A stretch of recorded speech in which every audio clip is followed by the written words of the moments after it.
আলাইকুম রহমতুল্লাহি ওয়া বারাকাতুহু। আলহামদুলিল্লাহ রাব্বিল আলামিন ওয়াসসালাতু ওয়াসসালামু আলা রাসূলিহিল কারীম আম্মা বা'দ। সম্মানিত প্রিয় ভাই ও বোনেরা, আপনারা অনেকেই জানেন যে আমি বলছি যে ফেব্রুয়ারির ১ তারিখ থেকে ইনশাআল্লাহ নিয়মিত অনলাইন ভিত্তিক দার্স শুরু করব এবং শুরু হবে হাদিসে আরবাঈন ইমাম নববীর প্রসিদ্ধ সকলের কাছে পরিচিত যে ইসলামের মৌলিক হাদিস ৪০টি হাদিস এখানে দিয়ে আমরা শুরু করব। তো আমরা আজকে ভূমিকা দিয়ে শুরু করব যে এলেম অর্জনের গুরুত্ব। দেখেন, আমরা জানি যে আল্লাহ তাআলা জিবরাইল আলাইহিস সালামের মাধ্যমে প্রিয় নবী সাল্লাল্লাহু আলাইহি সাল্লামের কাছে প্রথম যে ওহী পাঠানো হয়, ইকরা বিসমি রাব্বিকাল্লাযী খালাক, খালাকাল ইনসানা মিন আলাক, ইকরা ওয়া রাব্বুকাল আকরাম। অর্থাৎ প্রথম যে বাণী ইসলামের সেটা হলো যে তুমি পড়ো তোমার রবের নামে যিনি তোমাকে সৃষ্টি করেছেন। অর্থাৎ এলেম অর্জনের গুরুত্ব বা জানার গুরুত্ব বা পড়ালেখার গুরুত্ব এটা অপরিসীম।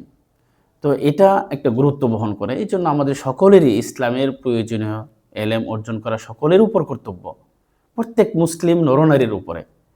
যেমন নবী সাল্লাল্লাহু আলাইহি সাল্লাম বলেছেন যে তলাবুল ইলমি ফারিদাতুন আলা কুল্লি মুসলিমিন, যে প্রত্যেক মুসলিমের উপর, সে নারী হোক অথবা পুরুষ হোক, ইসলামের প্রয়োজনীয় জ্ঞান অর্জন করা ফরজ, এলেম অর্জন করা ফরজ। কোন এলেম? সেটা হলো দ্বীনের এলেম। আল্লাহ তাআলা সম্পর্কে জানা, তার রাসূল সম্পর্কে জানা, তার দ্বীন সম্পর্কে জানা। আপনি যে আল্লাহ তাআলার ইবাদত করবেন, কিভাবে ইবাদত করবেন, আপনার ইবাদত শুদ্ধ হচ্ছে নাকি অশুদ্ধ হচ্ছে, আপনার হালাল হারাম চিনতে পারতেছেন নাকি চিনতে পারতেছেন না। এই জন্য পরকালীন যে জ্ঞান, যে জ্ঞানের মাধ্যমে আমরা জান্নাত লাভ করব, যে জ্ঞানের মাধ্যমে আমরা হালাল হারাম চিনতে পারবো, অন্যায় কাজ থেকে বেঁচে থাকতে পারবো, শিরিক থেকে বিদআত থেকে বেঁচে থাকতে পারবো, এই জ্ঞান প্রত্যেক মুসলিমকেই জানা আবশ্যক। প্রিয় নবী সাল্লাল্লাহু আলাইহি সাল্লাম দেখেন, যারা জ্ঞান অর্জন করে, জ্ঞান অর্জনের পথে থাকে, তাদের সম্পর্কে আল্লাহ রাসূল সাল্লাল্লাহু আলাইহি সাল্লাম বলেন, মান সালাকা তরিকান ইলতামিসু ফিহি ইলমান সাহালাল্লাহু লাহু বিহি তরিকান ইলাল জান্নাহ। এই জন্য এলেম অর্জনের কোনো বয়স নেই। নবী সাল্লাল্লাহু আলাইহি সাল্লাম বলেন, যে ব্যক্তি জ্ঞান অর্জনের পথে থাকে, আল্লাহ তাআলা তার জন্য জান্নাতের পথকে সহজ করে দিবেন। তাহলে জ্ঞান অর্জন আপনি ছোট বয়সেও করতে পারেন, মধ্য বয়সেও করতে পারেন, মৃত্যুর আগ পর্যন্ত আমরা জ্ঞান অর্জন করতে পারি।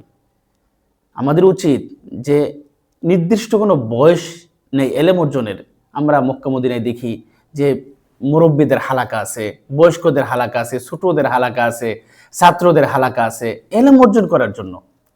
এই জন্য প্রত্যেকেই চিন্তা করবেন যে আমি যেন তলেবে এলেম থাকতে পারি, এলেমের পথে থাকতে পারি, এলেম অর্জনের পথে থাকতে পারি। এই জন্য জ্ঞান অর্জন করা যে একজন লেখাপড়া শেষ বা শেষ না, আপনি মৃত্যু পর্যন্ত মনে করবেন যে আমি একজন তলেব, আমি একজন ছাত্র, আমি জ্ঞান অন্বেষণকারী। আল্লাহ তাআলা আমাদের প্রত্যেককে তলেবে এলেম হওয়ার তৌফিক দান করুক, যে এলেম অর্জনের পথে থাকলে আমরা জান্নাতের পথ আমাদের জন্য সহজ হবে। নবী সাল্লাল্লাহু আলাইহি সাল্লাম হাদিসে তো বলেছেনই, আল্লাহ তাআলা কি বলেন যে জ্ঞানী এবং অজ্ঞ দুইজন কখনো সমান হতে পারে না।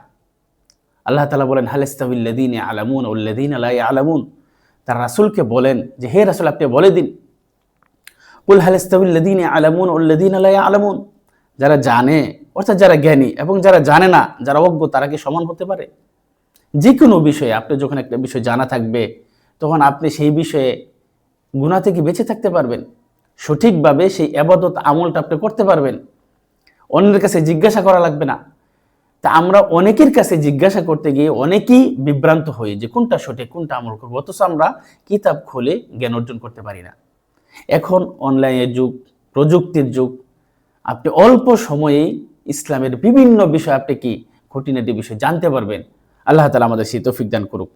সম্মানিত উপস্থিতি, দেখেন, যারা জ্ঞানী তারা নবীদের ওয়ারাসাত, তার ওয়ারিস।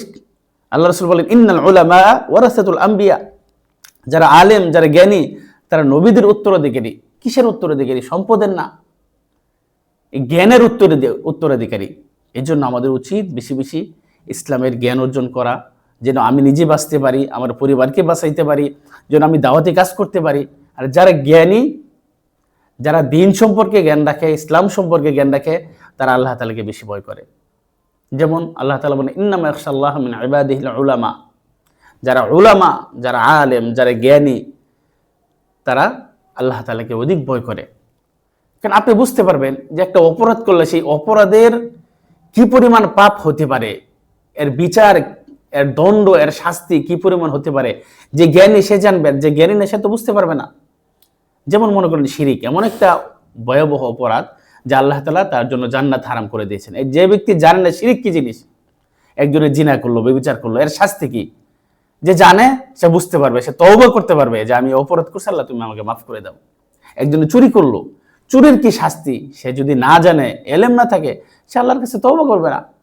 আর যে ব্যক্তি জানে, এই জন্য যারা জানে তাদের মর্যাদা সবসময় কি বেশি, এবং তারা গুনাহ থেকে বেঁচে থাকতে পারে, তারা তাওবা করতে পারে, তারা মানুষকে সংশোধন করতে পারে, মানুষের মাঝে দাওয়াতি কাজ করতে পারে। সুতরাং আমাদের উচিত যে আমরা বেশি বেশি এলেম অর্জন করব, এই দিনের জ্ঞান অর্জনের জন্য আল্লাহ তাআলার কাছে আমরা দোয়া করব, রব্বি জিদনি ইলমা, রব্বি জিদনি ইলমা, রব্বি জিদনি ইলমা। কেননা একজন আলেমের মর্যাদা একজন আবেদের চেয়ে অনেক বেশি, রাসূল সাল্লাল্লাহু আলাইহি সাল্লাম বলেছেন।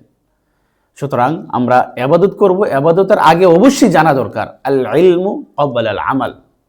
নবী সাল্লাল্লাহু আলাইহি সাল্লাম যে গুরুত্ব দিয়েছেন এলেম অর্জনের জন্য, কেন, যে আমলের পূর্বে আপনার এলেম দরকার। যদি কোনো বিষয় আমি না জানি তাহলে আমি কিভাবে আদায় করব? রাসূল সাল্লাল্লাহু আলাইহি ওয়াসাল্লাম সল্লু কামা রাআইতুমুনি উসাল্লি, তোমরা সেইভাবে সালাত আদায় করো যেভাবে আমি সালাত আদায় করেছি। কিভাবে সালাত আদায় করছে রাসূল, আপনি কিভাবে বুঝতে পারবেন, কিভাবে সালাত পড়বেন? এই জন্য আমাদের জানা দরকার। যদি আমি জানি রাসূল সাল্লাল্লাহু আলাইহি ওয়াসাল্লাম কিভাবে সিজদা করেছেন, কিভাবে রুকু করেছেন, কোন দোয়া তিনি কোথায় পড়েছেন, ভুল হলে তিনি কিভাবে সেটাকে সমাধান করেছেন, এই জন্য আমাদের জ্ঞান অর্জন করা উচিত। যদি আমি এলেম অর্জন করি, উপকারটা কি হবে?